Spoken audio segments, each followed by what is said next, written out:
घराची वाटणी करण्याच्या कारणावरून जन्मदात्या आईवडिलांवरच खुरप, दगड आणि काठीनं निर्दयीपणे हल्ला करून दोघांच्याही हाताची काचेनं नस कापून अत्यंत निर्घृणपणे हत्या केल्याची एक धक्कादायक घटना कोल्हापूर जिल्ह्यातील हुपरी इथं घडली आहे.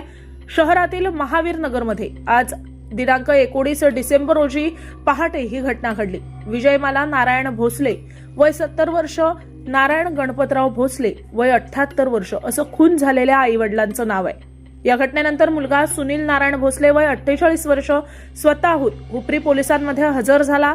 नारायण भोसले पत्नी विजयमाला आणि हल्लेखोर मुलगा यांच्यासह महावीर नगरमधील अल्फा लाईन गल्ली इथं वास्तव्यास होते.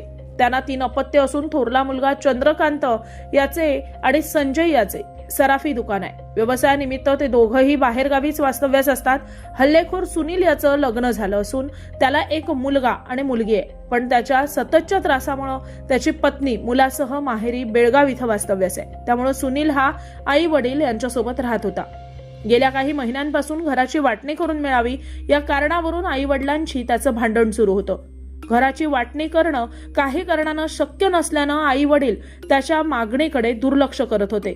त्यामुळं वैतागलेल्या सुनीलनं शुक्रवारी पहाटे 5:30 वाजण्याच्या सुमारास वडील झोपेत असतानाच त्यांच्या डोक्यावर सुरुवातीला काठीनं हल्ला करून त्यांना जखमी केलं.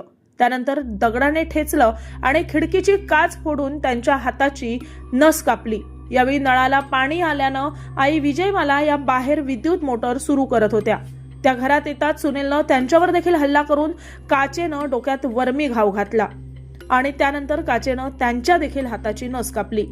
या घटनेनंतर सुनील निवांतपणे घराबाहेर येऊन मॉर्निंग वॉकसाठी जाणाऱ्या शेजारा बाजारांना हसमुखाने जणू काही घडलंच नाही अशा आविर्भावात हॅलो करत होता.